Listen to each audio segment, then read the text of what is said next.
Welcome to Community Partners Interview, where we explore the organizations, opportunities, and resources that look to make change in our daily lives. I'm your host, Jocelyn Dore, and you're listening to Voices for Ability Radio, all abilities, all the time. Today, I'm joined by Sandra Pidduck, who is the clinical educator for Epilepsy Southwestern Ontario. Epilepsy Southwestern Ontario is a registered not-for-profit charitable agency dedicated to enhancing the lives of people who are affected by epilepsy through support services, education, advocacy, and community awareness. Epilepsy Southwestern Ontario provides a range of services to those affected by epilepsy in Erie, St. Clair, and Southwestern LHIN region, as well as Huron, Perth, Grey Bruce, Oxford, Thames Valley, Windsor, Essex, Sarnia, Lambton, and Chatham-Kent counties. About 14,000 people in this area have been diagnosed with epilepsy. The effect of an epilepsy diagnosis goes beyond the individual and impacts the entire family. Thank you for joining us today, Sandra. Thank you for having me. This is wonderful. Tell us a little bit more about you and what inspired you to work at Epilepsy Southwestern Ontario and to work with individuals with disabilities. I would love to do that. So I've worked in healthcare for probably about 35 years. I started as a 16-year-old working in a nursing home in my local town and just kind of never left. And then I worked in hospitals, around Southwestern Ontario, London, etc. And when I came to I've seen lots of different seizures. When I came to understand or hear about Epilepsy Southwestern Ontario, I remembered when I was a child, about 7 years old, that I had a family member who had seizures and was subsequently diagnosed with epilepsy. And I was terrified. I had no idea what was going on. There was no education. There was no understanding in terms of what was going on. It was really quite scary from my 7-year-old eyes. And I thought, you know what, this is something that I need to kind of be involved in to change.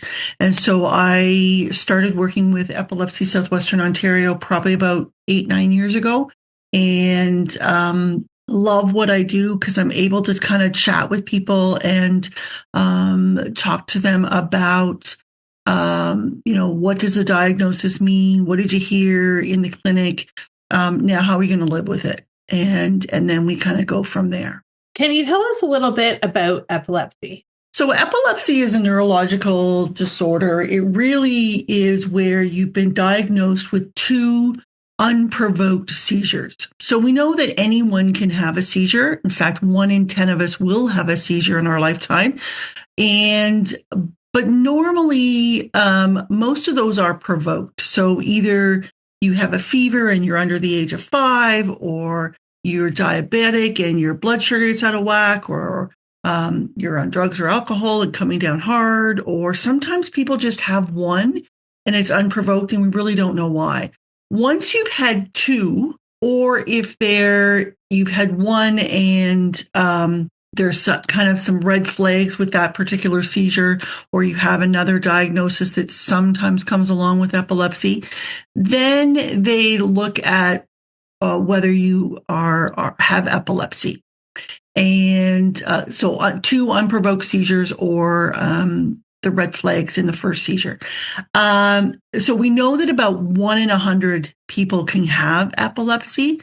It basically means it's a neurological seizure, basically means that the neurons in your brains are just misfiring and causing your body to do things that you're not in control of. Okay. Doesn't mean that there's anything kind of intellectually wrong with you generally. Lots of people have amazing lives with epilepsy. Although we do know that there is some psychological, social, and cognitive consequences that do sometimes come along with having epilepsy. So that's the Sandra Pidduck nutshell version of what epilepsy is. It's very common. As I said, 1 in 100 people are diagnosed with epilepsy throughout their life. I have people who are being diagnosed as children. I have people who are being diagnosed as teenagers, adults, seniors. It's pretty equal across the lifespan. Can you tell me about the services that you offer? I would love to. So the first service that we kind of, or I kind of am involved in, is very often, but not always, we get a referral from a neurologist. And so we work with them on behalf of them, but not for them, to provide the education regarding epilepsy once they're diagnosed. So as soon as they're diagnosed, I get a referral, I call the family, and then we provide what we call a clinic to community. So it's an education component that has been researched that we developed some years ago that is very comprehensive in looking at what do you need to know about epilepsy, what are some of the risks, et cetera. So we provide all that education for either the person with epilepsy if they're an adult, or the children if they're old enough to comprehend, and they're definitely their adults. So that's kind of the first step. Then we look at what other education do we need to look at. So we go into schools, and we go into workplaces, and we go to family members, because sometimes they're a little bit concerned about, what do I do if, my grandchild has a seizure and I don't know what to do. So we work with all of those different community support groups, or some, we go to churches, and we go to hockey teams, and we'll talk to just about anybody. So that's kind of the education component for it. The next kind of part is mental health and support networks. One of the things that we know about epilepsy is that people very often feel alone. It was a very stigmatized diagnosis back in the day. We've known about epilepsy since the dawn of time. However, there was lots of misunderstanding about it. Some people thought they were possessed by the devil, or, there was something seriously wrong with them if they were having these seizures. They didn't really understand what was going on. We know now, of course, that it's just the neurons misfiring in the brain, and it, doesn't have very little residual effect in the brain at all.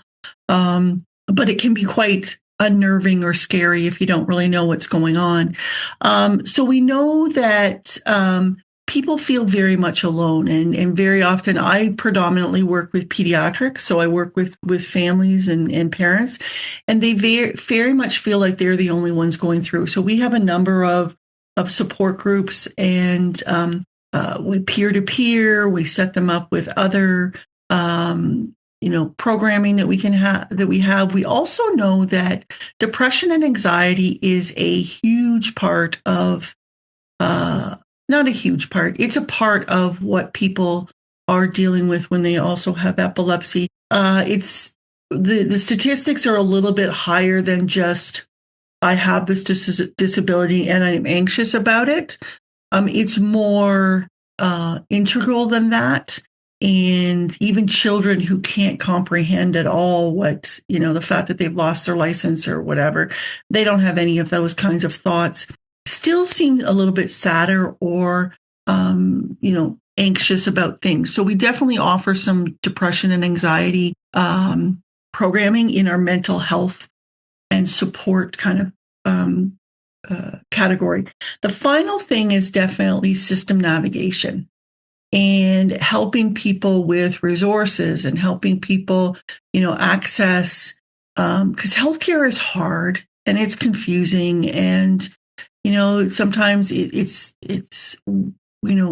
you can get resources, but you got to know, kind of know who to talk to. So we want to really kind of support people and give them, or make sure that they get access to those resources. So system navigation. I think the final part that we offer is really just awareness about epilepsy, and all of the awareness that we do to get the word out there about our organization and epilepsy is really helps to, destigmatize having a seizure, and makes it a lot easier and a lot more enjoyable for people to live in the community as, fully functioning members of the community as they should be.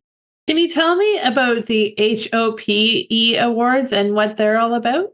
Awesome. Yeah. So the Hope Awards are, helping people with ability, or helping people with epilepsy. This was started a number of years ago. So historically, our organization has a very long history. It started about 60 years ago with, as a grassroots organization. A couple of parents decided that they just needed support. And so they kind of started out, and then we've kind of gotten a little bit more formalized over the year. There are a number of epilepsy organizations, community organizations across Ontario, and, across Canada. None of us are formally connected. However, we all kind of work together. But the Hope Award really was an opportunity to acknowledge the people that are really supporting and are really doing, something fabulous about our with epilepsy. So we award that award every year at our annual gala. So we just had our most recent gala May 2nd.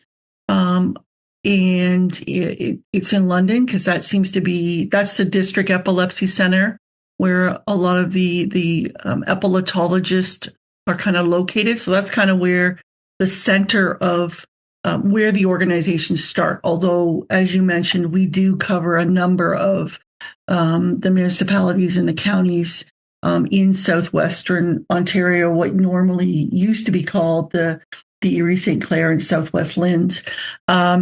So our most recent Hope Award winner was a fabulous, wonderful 13-year-old teenager and her mom.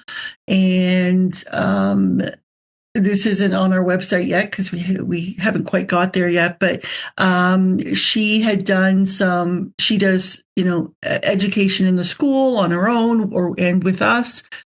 She had done a fundraising campaign at her jiu-jitsu place, where she takes jiu-jitsu and raise some money that way.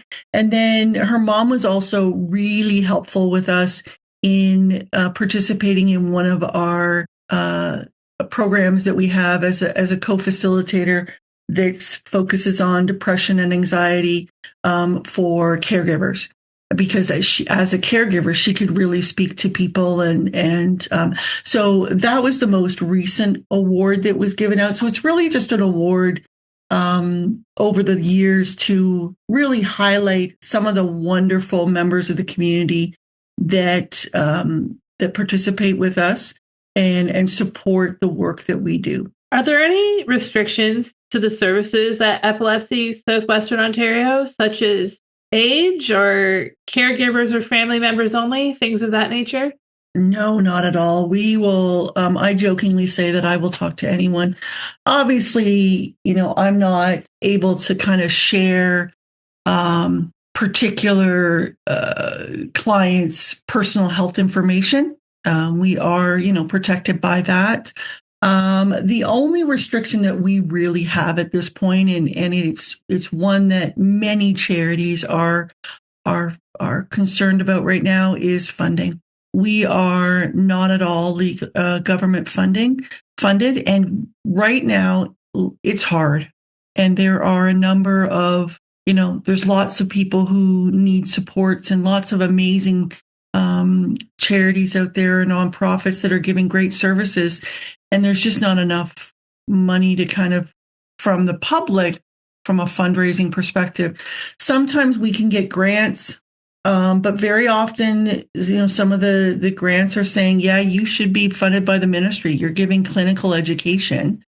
You should be funded. And the government hasn't quite agreed with us. Now, fortunately, our colleagues, Epilepsy Ontario, have put in a proposal with the government. So we'll see where that leads.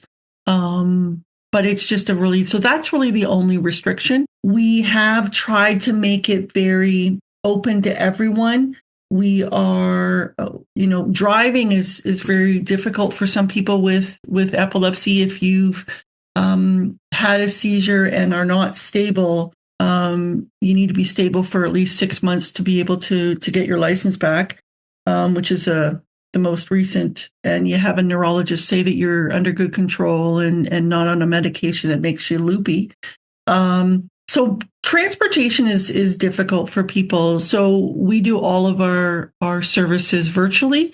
If they don't have access to that, then we can kind of work with other, libraries or their healthcare provider or somebody that we can do some education with. So really our only restriction is a systematic restriction for in terms of how much services we can offer based on the fact that we just don't have enough resources. Without using any names, can you share a success story with me? What supports were put into place when someone asked for help? Oh my goodness, there are so many amazing success stories that we have. Oh goodness, there's so many. We've had people. I'll tell you about one little girl. Actually, I'll tell you. Yeah. So there was a family that contacted us, and they had just been diagnosed, and they were heartbroken. They were grieving. This was not their little pumpkin was just, I think he was probably 2. It was a very scary time for them. And they were heartbroken with the fact that he was having all these seizures and the daycares couldn't support him. And they would just send him home because they didn't know what to do. And so fortunately, they came to us.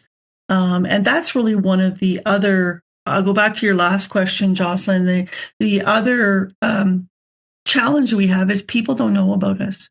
And so there are so many people that, could be getting resources, could be getting support, but they just don't know about us. And if their neurologist doesn't think, or their family physician or whoever, their school doesn't think about or doesn't know about us to refer to us or let us know, we can't help them. But for this case, they certainly were able to, they got connected with us. We went through the education. They went through, so they felt, had some questions answered. And we're not necessarily, I'm not going to be there and tell them what medications to use or what treatment they should have. That's the neurologist's role. We definitely work kind of in conjunction with the neurologist and the treatment plan that they have. But, at least they were understanding some of the words that, and the terminology that the neurologist was speaking. We set them up with some other peers. And then they participate in one of our mental health programs or support programs where they got to meet some other parents. And the difference from the reason I'm kind of using this family as an example is because first of all, it's a really good example, but they did come to the last gala, and the mom was able to kind of speak to the attendants there, the participants there. And she said, she was almost crying about how much this had affected their life and how much they were back to being a family again. And they weren't, albeit different than they thought in the original, when they first got the diagnosis. But they could go for drives and they could go to, we had gone into the daycare and supplied them with support. We had and provided them with education and the ability to provide, rescue medications, et cetera. So all of those services were put in place, and the effect on the family was amazing. And so we know that with continued support, because we don't ever go away, we will continue to support that child and their family for as long as they want us. we know that child can be empowered to do whatever he wants. He could be a pop star like Elton John. He could be a inventor, pseudo inventor like Thomas Edison. Or Leonardo da Vinci. All of those people had epilepsy, and they did amazing things. And so that we want that empowerment to be kind of encouraged with the child and that family. So that really is one of my favorite success stories. Are there any events coming up for Epilepsy Southwestern Ontario? Well, we do have a number of events. As I mentioned before, we are a nonprofit. So one of the things that we do, as you can tell, I'm a talker. And I am not someone who likes to necessarily ask for money, but I am empowered and I am passionate about the need for this. So I'm okay with this. But we have a couple of events. Particularly, we have one in London and one in Windsor. Every year we do a Seize the Day. So it's a walk where it's a fundraising event. And it is such a beautiful scene when you have everybody, and purple is the color of epilepsy. And you'll notice if you go to our website, epilepsyswo.ca, you'll see purple is a predominant theme. Purple is the color of epilepsy. And so at London, or at our Seize the Day event in Windsor, which is September 12th, and London is September 28th at Echo Park. It is such a beautiful event to see all of these children and family and their dogs and their friends kind of walking the pathway on this beautiful day, wearing their purple and really raising awareness for epilepsy. So that's one of our events, or two of the events that are coming up. The third event we have is a little bit more local. It's kind of local. Chatham, Kent, which I jokingly said earlier was this kind of the center of the universe. Well, Ridgetown is, but Chatham, Kent is the home of Crow Fest, which is a amazingly weird celebration of crows that happen in for years. Chatham has had, the city of Chatham, or Chatham, Kent, the municipality, has had a problem with a number of crows. It's a perfect environment and they're everywhere. And so instead of trying to get rid of them, which we couldn't, they decided to celebrate them. So they have 4 days in September 16th to the 19th, of buskers all the way along Main Street. And they have, everybody dresses up and there's some amazing costumes, and they have people diving out into tubs, and they have people doing fire and like buskers. It's just and food trucks. It's just an amazing event. We provide the 50-50 draw for that. The Crowfest 50-50 draw. So that is opening up in July. You can get your tickets online. So those are the three major events that we run, but there's a number of other events that some other families have decided to run. In Stratford, there's the Tiffany Parks Memorial Baseball Tournament. I think that's in Stratford. Also in Stratford is some work at the Jiu-Jitsu club that I mentioned a little bit earlier. They're doing an event.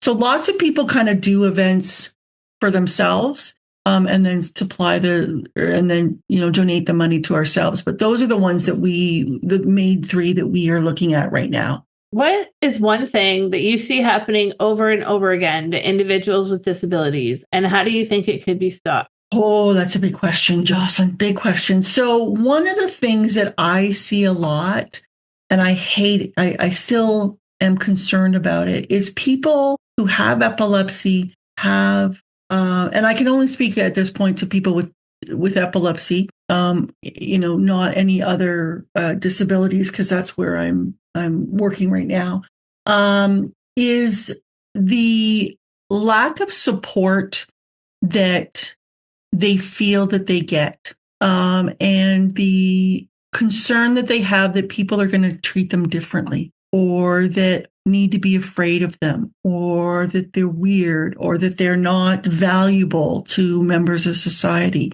So that can absolutely come into play in terms of working or, joining clubs or whatever. Oh, I'm sorry, you can't work here because, you have a seizure and it's a safety concern. That's ludicrous. And so that is a big, and it's slowly getting better, but it is definitely a fear because it's been so historic that a lot of my people have.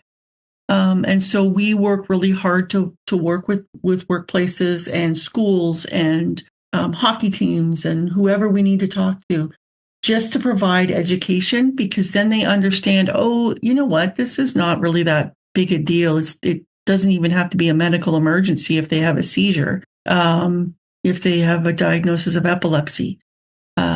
So that's probably the biggest challenge that I see for my people. If someone wants to become a member or a volunteer with Epilepsy Southwestern Ontario, what would the process for that look like? So the process is a very simple process. You just give us a call at 519-433-4073. The best person to talk to, as many organizations, we're not a big team, but my colleague or my executive director, Heather Brooks, who is an amazing executive director that we have now, is we'll go through a volunteer package. And, we have lots of different opportunities for, teenagers to kind of help out at our Seize the Day or to sell tickets at Crowfest or to help out. We have lots of schools. We work with, Fanshawe and Western and some of the other universities and colleges around to provide practicums in a volunteer capacity, and they are doing amazing work with us. So it really depends on what your skills are and how they can best. But yeah, the process is not hard. Just give us a call or email us. What is the one thing that everyone needs to know about Epilepsy Southwestern Ontario? We are here. We are able to help you with supports and education. We would love for people to know what to do if somebody has a seizure, and that epilepsy does not have to be the sentence, or I'm not going to say the death sentence, but the dreaded diagnosis that it used to be. And so we are here to kind of make sure that people are not alone when they get that diagnosis, or if they have a family member that has that diagnosis. If listeners are looking for more information, how can they reach out to you? So absolutely, our website, it does need to be updated. And I just sent an email off this morning to have all the updated. But, there's lots of good information on there about, upcoming or will be upcoming programs that we've had, or program how to get involved with us. Definitely our website is a great place. We're on Facebook. We're on Instagram, we're on Twitter, lots of different avenues that you can kind of connect with us. I have been in healthcare a long time, and one of the my favorite lines is, "There's no wrong door. Whichever way you come to contact us, we will get you the resources and the support that you need." Volunteering or fundraising with us, or whatever you want to do with us. If you need services, then we'll give you that. There's no wrong door to get to us. Sounds good. Thank you again for joining us today. And I've really enjoyed learning about the Epilepsy Southwestern Ontario. Thank you very much for having us. And I really commend this organization for providing the access for people to understand about epilepsy and Epilepsy Southwestern Ontario, because it is sad that people don't know about us and are living their lives without the support that they could be receiving. So thank you very much for inviting us. You're welcome. This has been a Community Partners interview on Voices for Ability Radio. All abilities, all the time.